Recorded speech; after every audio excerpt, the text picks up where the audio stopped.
Assalamualaikum warahmatullahi wabarakatuh. Halo sahabat Bonai yang luar biasa, kembali lagi di podcast Bonai bersama obrolan nyaman, santai dan inspiratif. Salam dari saya Ashifa Zahra Zainia sebagai host kali ini. Nah sahabat Bonai, kali ini kita kedatangan tamu yang gak kalah spektakuler, yang kalah kerennya dari tamu-tamu sebelumnya. Siapa lagi kalau bukan Bapak Bustanil Ulum, guru agama SMK Negeri 1 Payakumbuh. Sahabat Bonai, Pak Ulum juga salah satu guru favorit loh di SMK Negeri 1 Payakumbuh. Assalamualaikum warahmatullahi wabarakatuh Bapak. Waalaikumsalam Zahra. Bagaimana kabarnya hari ini Pak? Alhamdulillah sehat.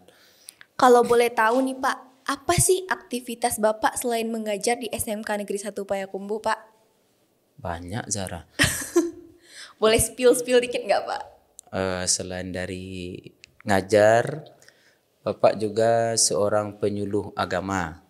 Itu di KUA Payakumbuh Barat. Kemudian aktivitas dakwah.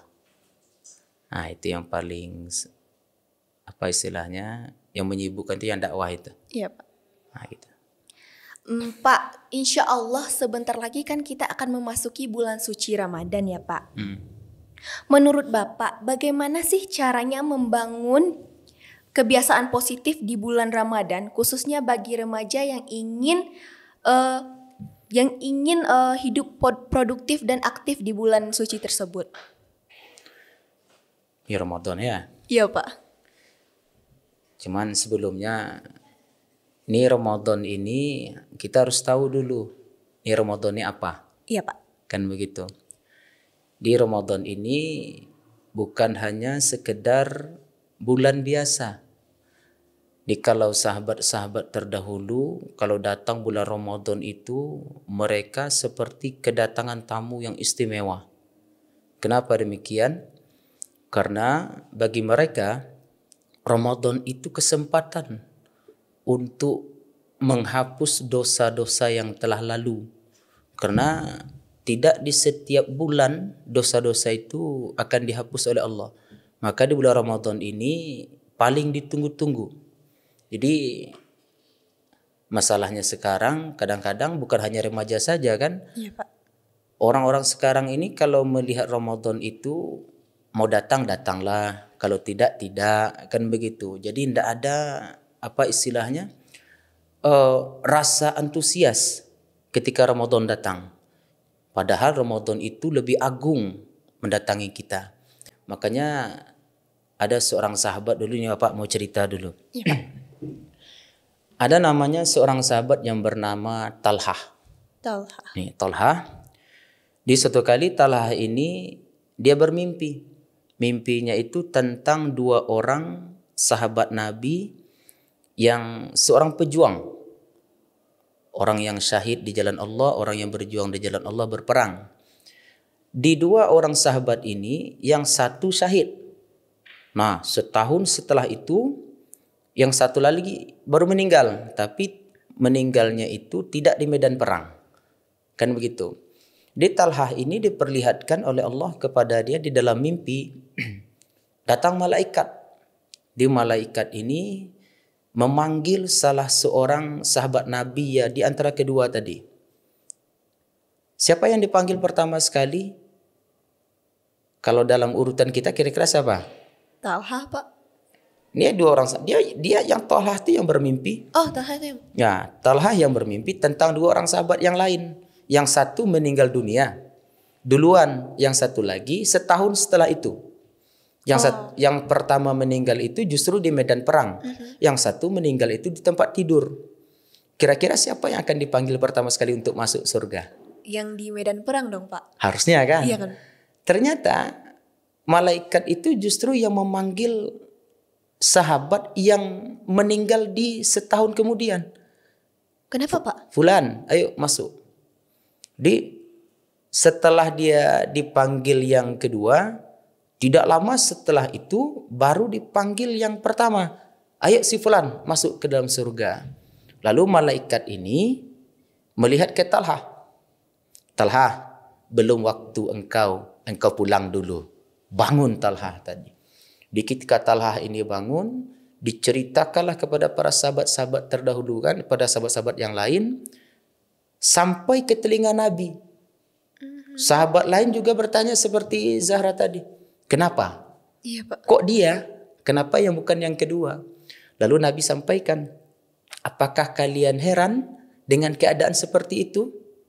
Kata Rasulullah, sahabat kita yang pertama meninggal walaupun dia syahid, tetapi yang kemudian meninggal yang kedua ini, dia berjumpa dengan bulan Ramadan.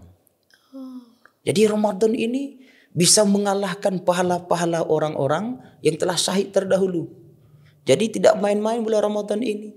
Jadi bagi kita hari ini bukan hanya untuk remaja sih seharusnya, tetapi untuk kita semua. Karena Ramadan itu adalah bulan pelatihan. Bulan kita untuk menempa diri. Kalau umpama Zahra ikut pelatihan-pelatihan umpama 1 bulan. Iya, Pak.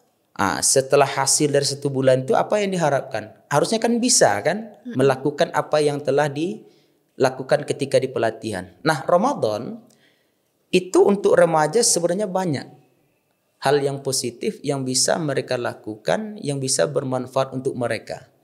Salah satunya apa? Kehati-hatian mereka di dalam beribadah, semangat mereka dalam beribadah, kemudian kehati-hatian mereka dalam berbicara. Zahra kalau ada di bulan Ramadan nih contoh.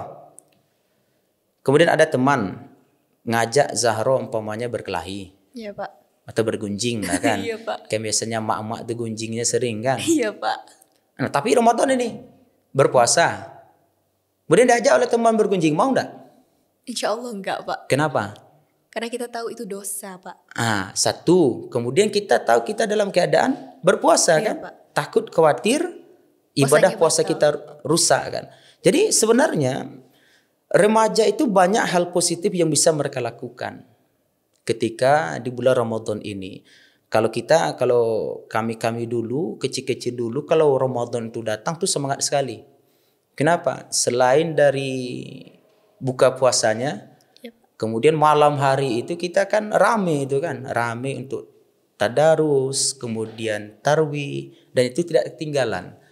Nah, jadi yang harus dilakukan sebenarnya bagi untuk remaja, hal yang positif itu sebenarnya tingkatkan ibadah. Karena Ramadan itu salah satu bulan ibadah. Kemudian tingkatkan juga membaca Al-Quran. Kenapa? Karena Ramadan itu adalah bulan Al-Quran juga. Nah, untuk berbagi bisa enggak di bulan Ramadan? Bisa. Kan juga sudah sering kita lakukan itu. Untuk berbagi takjil, berbagi pembukuan untuk teman-teman kita yang kekurangan. Atau di tepi jalan itu bisa. Nah, itu sebenarnya. Itu banyak hal positif yang bisa dilakukan untuk para remaja. Kalau untuk kisah inspiratif sendiri nih, Pak, Bapak punya pengalaman atau pengalaman orang lain yang bisa dibagikan untuk sahabat Bonai dalam membangun pribadi yang aktif dan produktif ini nggak, Pak? Selain kisah yang tadi. Kalau kisah-kisah yang lain itu Bapak lebih cenderung kepada kisah-kisah para sahabat ini. Tetapi kalau untuk pengalaman pribadi mungkin tidak banyak juga ya. Kalau zaman Bapak dulu kan istilahnya seperti Bapak ketika mahasiswa itu telah aktif ketika menjadi instruktur pesantren Ramadan, kemudian mengajar anak-anak gitu. Kalau sekarang kan juga ada pesantren Ramadan nih. Iya, Pak. Untuk besok. Jadi remaja juga bisa harusnya nimbrung di sana, ikut di sana. Apalagi kalau kita yang sudah tingkat SLTA itu kalau ada adik-adik kita yang kecil-kecil itu SD, itu bisa kita bantu. Harusnya adik-adik SD itu mendengar kakak-kakak bercerita senang sekali mereka. Jadi kalau itu kita lakukan, insya Allah itu justru menjadi pengalaman tersendiri. Jadi kalau pengalaman Bapak dulu, apalagi anak SD itu paling senang kalau dengan cerita-cerita dongeng gitu kan. Pak. Itu bahagia sekali mereka itu. Jadi kalau dulu Bapak lebih kepada hal yang positif ketika Ramadan itu seperti itu. Juga dengan kawan-kawan yang lain juga sering berdakwah juga dari mulai Bapak berdakwah ini mungkin mulainya itu dari kelas 2 madrasah. tapi di Kota Padang kan. Iya, Pak. Nah, jadi kalau sudah itu tentu banyak latihan dan banyak berbicara dengan masyarakat, itu asik sekali. Jadi untuk kisah inspiratif mungkin yang Thalhah tadi yang bisa kita bagi, kemudian para sahabat-sahabat terdahulu, kemudian para ulama-ulama kita seperti Imam Asy-Syafi'i. Imam Asy-Syafi'i itu kalau Ramadan ini datang, itu dia bisa khatam Al-Quran 2 kali dalam sehari. Wah, Masya Allah. Nah, coba 2 kali sehari. Nah, gimana cara baca Qurannya itu? Gak berhenti kayaknya ya, Pak. Karena bagi Imam Syafi'i kan Quran itu hafal oleh beliau kan. Oh iya, Pak. Tapi ada juga Imam Malik, walaupun dia hafal Al-Quran, beliau hafal Quran, itu tetap dibacanya mushaf. Nah, dia dikhususkan hari itu. Bahkan Imam Malik itu dalam sebuah riwayat, beliau itu kalau sudah datang Ramadan, itu beliau meninggalkan seluruh aktivitas mengajarnya. Saking fokusnya untuk Ramadan. Apalagi di bulan Ramadan itu pahala kita berlipat ganda kan. Iya, Pak. Yang sunnah itu menjadi wajib pahalanya, bukan amalannya jadi wajib kan. Lalu kalau kita baca saja Al-Quran 1 ayat, itu sudah dikalikan 10 kebaikan. Itu di hari-hari biasa. Berwudu kita dikalikan sekian sampai 700 kali lipat. 1 huruf, 1 kebaikan itu bisa setara dengan 2 gunung Uhud. Karena kadang-kadang kita dari mulai bangun tidur sampai malam itu belum tentu kita mengerjakan 1 kebaikan. Apa kebaikan itu? Membantu orang itu kebaikan. Bersedekah itu kebaikan. Ini 1 huruf kita baca, pahalanya 700 kebaikan. Belum lagi di bulan Ramadan nanti Zahra akan ada 1 malam yang lebih baik daripada Malam 1000 bulan. malam. 1000 bulan. 1000 bulan, Pak. Ya, 1000 bulan. Kalikan 1000 bulan berapa tahun? 83 tahun kurang lebih. Ayo, siapa yang ada orang sholat berjamaah 83 tahun tidak berhenti, tidak putus? Ada? Nggak ada kayaknya. Nggak ada. Umur kita saja, umat Nabi Muhammad itu umur tuh kisarannya itu hanya 60 sampai 70 tahun. Kisaran umur umat Nabi Muhammad 60 sampai 70 tahun. Kata Nabi, hanya sedikit yang melewati umur itu. Coba nanti Zara ke kampung, surveilah. Siapa kakek-kakek kita yang umurnya 70 tahun lebih? Berapa orang? Hanya sedikit. Artinya dari 60 tahun umpamanya umur kita nih, 60 tahun atau 70 tahun lah. Iya, Pak. Yang balik sampai umur berapa? Kadang umur 15 kan? Atau umur 14 atau 10. Ada kurang pula 10 tahun itu. Nah, dari 10 tahun dah berkurang, kapan orang itu ketika sampai umur 70 itu mereka mulai sholat yang baik? Ayo, sampai kadang-kadang ada yang umur 40. Ada yang umur 50. Nah, dari umur 40, 50 ini ketika mereka sholat, tidurnya dikurangin enggak itu? Iya, Pak. Berapa persen itu kurang tidurnya kan? Letaklah umpama sepertiga. Nah, di sepertiga waktu untuk tidur aja. Ini 83 tahun kita beribadah tidak putus. Maka itu yang harus kita cari nanti di bulan Ramadan. Pertanyaannya, kita sampai enggak di bulan Ramadan hari ini? Jangan-jangan kita meninggal nih kan? Iya, Pak. Pak, saya muda, belum tentu. Banyak kok sekarang anak muda yang meninggal dunia. Ini hati-hati Zahra juga kan? Iya, Pak. Siapa tahu nanti dia bawa motor kan, rasa-rasa mau menang dia, ditabraknya aja mobil Fuso kan, mati dia. Dan itu yang banyak terjadi. Jadi manfaatkanlah bulan Ramadan yang sekarang itu seolah-olah Ramadan ini adalah Ramadan yang terakhir untuk kita. Karena kita memang berharap di sana di bulan Ramadan ini kita dipertemukan. Maka doa Nabi itu di bulan Sya'ban ini lebih banyak, Allahumma balighna fi Ramadan. Ya Allah, sampaikan aku pada bulan Ramadan. Jadi itu doa kita harusnya setiap hari, setiap saat menjelang Ramadan ini. Jadi kalau Allah sampai pada bulan Ramadan itu berarti target kita hampir tercapai itu. Kalau bagi istilah bagi Bapak kan, sudah tercapai Ramadan, masuk bulan Ramadan, kemudian kita beribadah, kemudian kita tadarus, kemudian kita berpuasa dengan baik. Kalau mau mati, matilah lagi sudah itu. Nah, kan gitu. Nah, itu targetnya. Begitu pentingnya Ramadan ini. Di bulan Ramadan ini pastinya juga banyak tantangan dan godaan ya Pak. Untuk yang dihadapi remaja itu, yang banyaknya sekarang itu godaan media sosial. Nah, menurut Bapak bagaimana hal ini Pak? Nah, ini perbedaan zaman dulu dengan zaman Bapak itu ini. Iya Pak, media sosial. Ya, dulu ada media sosial, cuman kami harus ke warnet dulu. Sekarang warnet udah sampai ke tangan, sampai ke kamar kan. Dulu HP kami itu bunyi itu yang tinut-tinut itu kan. Kalau kita dikejar anjing itu bisa untuk lempar kepalanya kan. Nah, itu sebenarnya.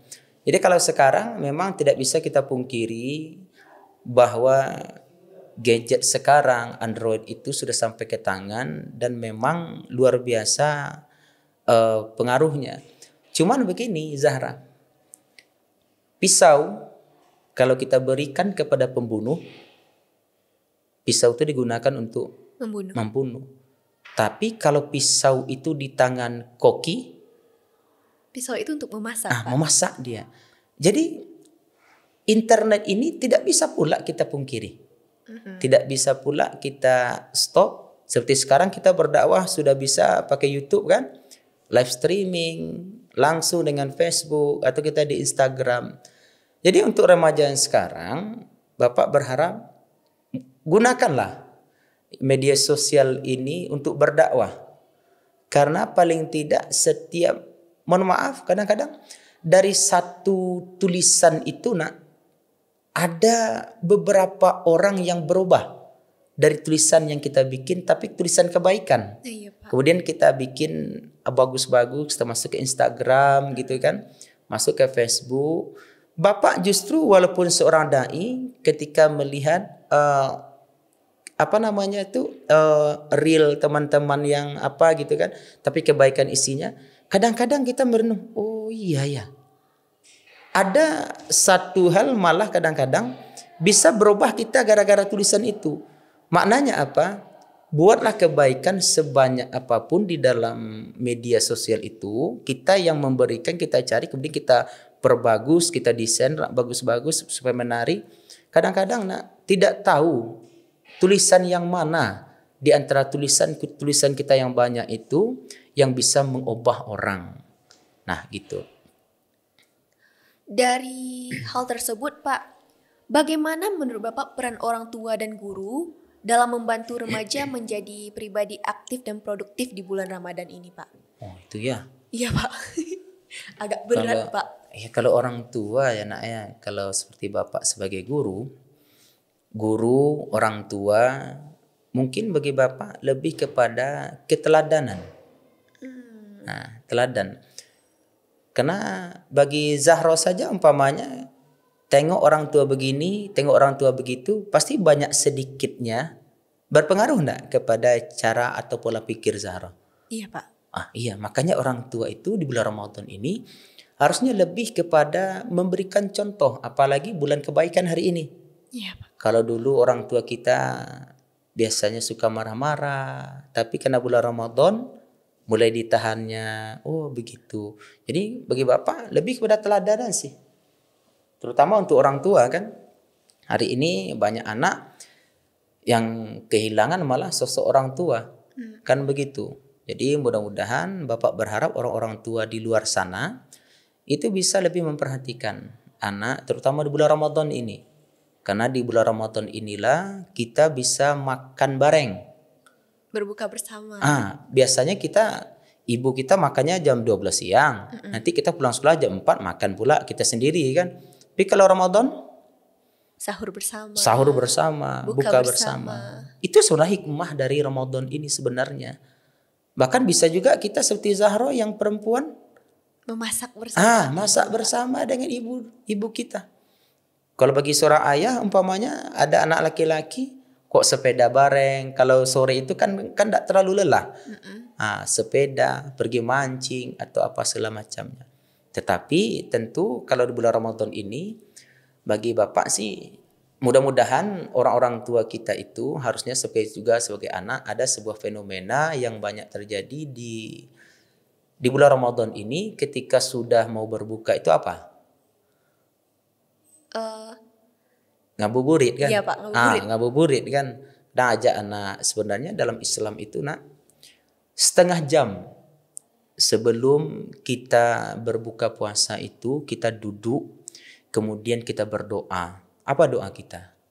Ya Allah, bebaskan aku dan keluargaku dari api neraka.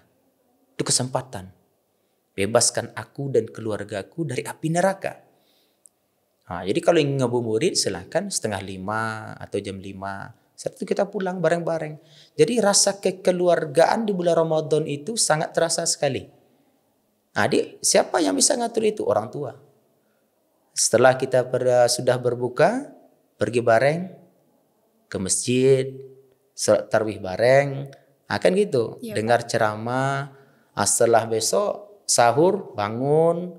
Setelah kita sahur, salat subuh berjamaah bareng-bareng. Kan begitu. Dia harusnya momen ini momen kedekatan nampaknya bagi orang tua dengan anak. Jadi bagi bapak, kalau peran orang tua itu lebih kepada keteladanan, memberikan contoh yang baik. Nah begitu. Yang terakhir nih Pak, apa pesan yang ingin Bapak sampaikan kepada sahabat Bonai, khususnya remaja, agar bisa menjadi pribadi yang aktif dan produktif di bulan suci Ramadan ini Pak? Biar Ramadannya penuh berkah. Mungkin begini ya Zahra ya. Salah satu doa ulama terdahulu itu ketika Ramadan ini datang apa? Ya Allah, hindari dari kami penyakit dan uzur untuk menghadapi Ramadan. Karena kalau Ramadan datang lalu kita sakit dan ada uzur, pasti terhalang, terganggu ibadah puasa kita. Harus kita berpuasa, tapi karena kita sakit, tidak jadi puasa kan? Kalau kita pergi tarawih, pinggang sakit, tidak jadi kita pergi. Nah, kira-kira yang paling berpotensi untuk sempurna ibadahnya itu orang tua atau anak muda? Dari segi fisik nih. Anak muda Pak. Anak muda. Makanya pesan Bapak untuk anak muda itu apa? Jadikanlah Ramadan ini sebagai Ramadan yang terakhir. Seolah-olah ini Ramadan kita yang terakhir. Karena belum tentu Ramadan berikutnya itu kita bisa berjumpa dengan Ramadan. Jangan tunggu tua, jangan tunggu ketika kita sudah tidak sibuk. Tetapi sebenarnya ketika muda inilah ibadah kita itu lebih dinilai sempurna oleh Allah. Maka di akhirat kelak nanti itu salah satu orang yang mendapat naungan perlindungan di padang mahsyar itu adalah seorang pemuda yang mencintai masjid. Terpaut hatinya ke masjid, cinta dia ke masjid, maka itu termasuk orang yang salah satu dari 7 golongan orang yang mendapat naungan di padang mahsyar kelak nanti. Jadi mungkin itu pesan Bapak. Jangan berhura-hura, manfaatkanlah waktu muda ini untuk kita beribadah semaksimal mungkin. Mudah-mudahan Ramadan tahun sekarang kita bisa beribadah dengan baik. Amin. Nah, itu. Amin. Terima kasih banyak Pak atas pesan, kisah inspiratif dan tips-tipsnya tadi. Sangat bermanfaat bagi kita remaja untuk menjadi pribadi yang aktif dan produktif di bulan Ramadan nantinya. Nah, teman-teman Bonai, udah siap belum untuk menjadi pribadi yang aktif dan produktif di bulan suci Ramadan ini? Pastinya udah siap dong. Tapi ingat, jangan lupa untuk terus belajar, meningkatkan ibadah, dan melakukan kegiatan positif lainnya. Sampai jumpa di episode berikutnya. Saya Ashifa Zahra Zainiah pamit undur diri. Assalamualaikum warahmatullahi wabarakatuh.